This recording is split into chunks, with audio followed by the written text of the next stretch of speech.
کچھ لوگ اس کا انکار بھی کرتے ہیں، کچھ لوگ اس میں غلو بھی کر جاتے ہیں، اور کچھ لوگ معتدل مزاج کے اعتبار سے یہ عشرہ مناتے ہیں۔ اس محرم کے منانے والے تین طرح کے لوگ ہیں۔ سب سے پہلا وہ شخص ہے جو یزید کی حمایت کرتا ہے اور ایسے لوگوں پر اللہ کی لعنت ہو، رسول اللہ کی لعنت ہو، اللہ کی کل کائنات کی تمام مخلوقات کی لعنت ہو، جو یزید کی حمایت کرتا ہے اور نعوذ باللہ من ذالک سیدنا حضرت امام حسین رضی اللہ عنہ کی مخالفت کرتا ہے۔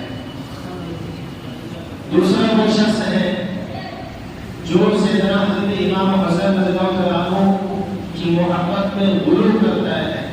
غلو کا مطلب حد سے تجاوز کرتا ہے، حد سے آگے بڑھتا ہے اور رسم و رواج کو دین مان کر مناتا ہے۔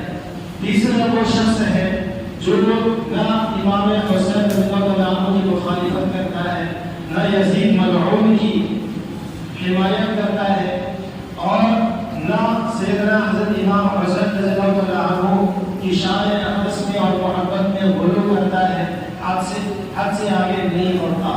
یہ تین شخص ہیں، تینوں میں دو ایک دم بیکار اور ایک دم صحیح۔ جو کمی کرتے وہ بھی غلط، جو بڑھاتے وہ بھی غلط، اور جو بالکل معتدل مزاج میں رکھے وہ بالکل صحیح ہے۔ اب یہاں پہ ایک سوال پیدا ہوتا ہے، جیسا کہ میں نے دوسرے جمعہ یہ کہا تھا کہ یہ مہینہ خوشی کا ہے، غم کا نہیں۔ اب یہ سوال پیدا ہوتا ہے کہ چونکہ سیدنا حضرت امام حسین رضی اللہ عنہ بھی تو نواسۂ رسول سے تھے اور صحابی رسول تھے اور لاڈلے اور چہیتے رسول تھے، رسول کے چہیتے رسول کے لاڈلے تھے، تو ان کی شہادت پر ہم غم کیوں نہ منائیں؟ یہ سوال ہوتا ہے۔ اس سوال کا جواب دینے سے پہلے اور ہمارے کرتوت سے پہلے میں واقعہ پیش کر دیتا ہوں آپ کے سامنے، اور یہی وجہ ہے کہ آج تقریباً 10 منٹ پہلے بیٹھا ہوں۔ واقعہ کیا ہوا؟ تمام صحابہ میں سب سے مظلوم صحابی سیدنا حضرت علی کرم اللہ وجہہ۔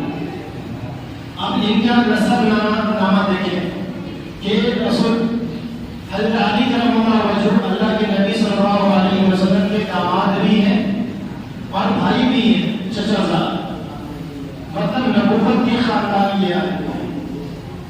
اور یہ ان کے بارے میں اللہ کے نبی نے ارشاد فرمایا کہ آپ کے میرا علی آپ کا سردار ہے۔ سیدنا حضرت علی آپ کے سردار ان کی نسل سے ان کے لاڈلے بیٹے پیدا ہوئے سیدنا حضرت امام حسن حسین رضی اللہ عنہ۔ اللہ کے نبی نے جب یہ پیدا ہوئے تو اماں فاطمہ نے حضرت امام حسن کا نام رکھا حرب، اور جب یہ پانی لے لیجیے، اور جب یہ اللہ کے نبی نے پوچھا کہ بیٹی فاطمہ تو نے اپنے بیٹے کا نام کیا رکھا ہے؟ کہنے لگی حرب، جنگجو، لڑنے والا، بہادر۔ نہیں، اس کا نام تو حسن ہے۔ دوسرے پیدا ہوئے، پوچھا بیٹی اس کا نام کیا رکھا ہے؟ کہنے لگی حرب، جنگجو، بہادر، لڑنے والا۔ کہا نہیں، اس کا نام تو حسین ہے۔ اور یہ دونوں نام کو میرے اللہ نے چھپا کے رکھا تھا، آج تک دنیا میں کسی کا بھی یہ نام نہیں رکھا گیا، حسن اور حسین۔ یہ سب سے پہلا اللہ کا پیار سیدنا امام حسن حسین کے لیے۔ اب دوسرا پیار دیکھیں کہ اللہ کے نبی صلی اللہ علیہ وسلم اتنے مصروف، اتنے بزی آدمی کہ ان کے اتنا بزی پوری کائنات میں دوسرا کوئی شخص نہ پیدا ہوا نہ ہو سکتا ہے، اتنے بزی آدمی، اور اتنے بزی ہونے کے باوجود سیدنا امام حسن حسین کے ساتھ لا کے کیا تھا؟ پیار کتنا کرتے تھے کہ آپ جمعہ کے دن منبر پر خطبہ دے رہے ہیں، جمعہ کے دن منبر پر خطبہ دے رہے ہیں، اور خطبہ کے درمیان سیدنا امام حسن حسین دونوں ایک پر آ کر چھانکنے لگے، دیکھنے لگے۔ اللہ کے نبی سے رہا نہیں گیا، سبوں کو چیرتے ہوئے سیدھا گئے، دونوں بچے کو گود میں لیا، کندھے پہ اٹھایا، بڑا کرنے خطبہ دیا۔ یہ رات فرض نماز اللہ کے نبی پڑھا رہے ہیں، سیدنا اور سجدہ لمبا کیا، صحابہ نے تعجب ہوا جب سجدہ لمبا کیوں ہو رہا ہے، تو ایک صحابی نے سجدے کی حالت میں ذرا یوں آ کر کے دیکھا کہ کیا بات ہے، اللہ کے نبی سجدہ سے سریلی اٹھا رہے ہیں، تو کیا دیکھتے ہیں کہ ایک بھائی پیٹ کے اندر ہے نیچے سے، دوسرا بھائی کمر میں بیٹھا ہوا ہے، دوسرے بھائی کمر میں بیٹھے ہوئے یہ لا رہے ہیں۔ ایک دفعہ گھر کے اندر میں دونوں بھائی کی کشتی لڑائی، اب کشتی میں اللہ کے نبی شاباش حسین واہ واہ حسین کر رہے تھے، تو اماں فاطمہ نے کہا کہ یا رسول اللہ آپ ساری شاباشی حسین کو دیتے، تھوڑی سی حسن کو بھی تو دے۔ تو کہنے لگے کہ بیٹی فاطمہ میرے پاس میں جبرائیل کھڑا ہوا ہے اور یہ ساری شاباشی حسین کو دے رہا ہے، تو میں بھی حسین کو ساری شاباشی دے رہا ہوں۔ یہ لاتے ہیں ایک دفعہ مدینے کی گلیوں میں امام حسن حسین کے ساتھ میں جبریل امین کھیل رہے تھے، اور اللہ کے نبی دیکھ کر مسکرا رہے ہیں۔ جبرائیل فرشتہ، تمام فرشتوں کا سردار، یہ سرداروں کی بات چل رہی ہے۔ حضرت علی کا نبی صلی اللہ علیہ وسلم سارے نبیوں کے سردار، ساری کائنات کے سردار، نبی کا داماد علی سارے عرب کا سردار، یوں کہہ لو سارے مسلمانوں کا سردار، اور ادھر نبی کا بیٹا پیدا ہوا اور اللہ کے نبی نے اعلان کیا، ابھی ماں کے پیٹ سے پیدا ہوا اور اللہ کے نبی نے اعلان کیا کہ میرا حسن اور حسین جنت کے نوجوانوں کا سردار ہے، جنت کے نوجوانوں کا سردار ہے۔ اماں اور ماں کو دیکھ لو، اماں فاطمہ رضی اللہ عنہا، اللہ کے نبی نے اعلان فرمایا کہ میری بیٹی فاطمہ جنت کی عورتوں کی سردار ہے، نبی بھی سردار، علی بھی سردار، حسن بھی سردار، اماں فاطمہ بھی سردار، اور ادھر سارے فرشتوں کے سردار جبریل امین بھی آ کر مدینے کی گلیوں میں سردار کے ساتھ میں کھیل رہے ہیں، اور ایک سب سے بڑے سردار دیکھ کر مسکرا رہے ہیں۔ یہ لاڈ ہے، یہ پیار ہے۔ اب واقعہ کیا ہوا؟ سیدنا امام حسن کو زہر دیا گیا، ان کے دشمنوں نے ان کو زہر دے کر مارا، تو امام حسین آئے، کہنے لگے کہ بھائی مجھے کئی دفعہ زہر دیا گیا ہے، لیکن اس دفعہ جو زہر دیا گیا باپ کو بھی زہر دے کر مارا گیا، کہ جب حضرت علی کرم اللہ وجہہ پر وار کیا اور ساتھی دوڑے ان کو بچانے کے لیے، تو آپ لہو لہان ہو چکے تھے، تو چاہ رہے تھے کہ دوا دے کر ان کو ٹھیک کیا جائے، تو اس دشمن نے کہا کہ ٹھیک چاہو دوا کر لو، یہ ٹھیک ہو ہی نہیں سکتا ہے، اس لیے کہ اس ہتھیار کو میں نے 1 مہینہ تک زہر میں ڈبا کے اس کو مضبوط کیا ہے، زہر آلود کیا ہے۔ تو زہر والے وقت خنجر سے وار کیا گیا باپ کے اوپر، بڑا بیٹا حضرت امام حسن ان کو بھی زہر دیا گیا، کہنے لگے پہلے بھی کئی دفعہ مجھے زہر دیا گیا تھا، لیکن اس دفعہ جو زہر دیا گیا ہے وہ بہت سخت ہے، بہت تکلیف دے رہا ہے مجھے۔ ادھر حضرت امام حسین رضی اللہ عنہ ان کی باری ہے اور یہ چلے گئے مکہ سے کوفہ کی طرف، تو کچھ صحابی نے منع کیا، کہا بھائی آپ کی والد محترم کو کوفہ والوں نے دھوکہ دیا ہے، دھوکہ دے کر مارا ہے، آپ کے بڑے بھائی کو کوفہ والوں نے دھوکہ دے کر مارا ہے، آپ وہاں نہ جائیں، آپ کو بھی وہ نہیں چھوڑیں گے۔ وہ کہنے لگے کہ میں نے ایک خواب دیکھا ہے میرے بھائی، مجھے جانا ہوگا، اور پھر یہ چلے ہیں۔ جب چلے تو ادھر ابن زیاد اور شمر یہ چیلے چپاٹی، یہ کیا ہے؟ یزید کے چیلے چپاٹی، اور کہتے ہیں نا کہ مالک سے زیادہ نوکر اچھلتا ہے، مالک سے زیادہ نوکر اچھلا کرتا ہے، آج بھی یہی چیز چل رہا ہے۔ ادھر یزید تخت پر بیٹھا ہوا، ادھر یہ کوفہ تک، کوفہ کے میدان، یہ کربلا کے میدان میں پہنچے ہیں، ادھر ابن زیاد لشکر کے ساتھ شمر کو بھیج کر ان کو قید کروایا۔ قید کروانے کے بعد ان کے اور قید کس طرح کروایا کہ دیکھو ان کو پانی کی جگہ سے کافی دور میں ان کو قید کرنا، کافی دور ان کو قید کرنا، ان کو قید کیا گیا، اور قید کرنے کے بعد ایک بھی ان کی نہ سنی گئی۔ جتنے بھی شرائط انہوں نے کیے وہ چاہتے تھے کہ امام حسین میری ساری شرطوں کو مان لیں، حالانکہ ابن زیاد کی اگر تاریخ اٹھا کر دیکھا جائے تو وہ ایک نمبر کا حرامی تھا، اس کے باپ کا پتہ نہیں ہے۔ ابن زیاد کا تاریخ کی کتابوں میں یہی بات ہے کہ ابن زیاد کا کے باپ کا پتہ نہیں ہے۔ تو اس وقت نے اس طرح قید کیا، بالآخر جب بچوں کی زبانیں پیاس کے مارے منہ سے باہر آنے لگی، بچوں کی زبانیں سب سسکنے لگے پیاس کے مارے، تو ادھر سے یہ تقریباً 11 یا 13 ساتھی تھے اور 72 ان کے دوست تھے، یہ 11 یا 13 ان کے اہل خاندان اور 72 ان کے ساتھی، ان کے ساتھیوں نے کسی طرح جھگڑا وغیرہ کر کے پانی لایا اور بچوں کو پلایا تقریباً 25-30 گھڑا۔ تو 25-30 گھڑا پانی کب تک چلتا، پھر آخر پانی ختم ہوا۔ اس کے بعد ادھر ابن زیاد نے حکم دے دیا کہ ان کے ساتھ میں جنگ کرو،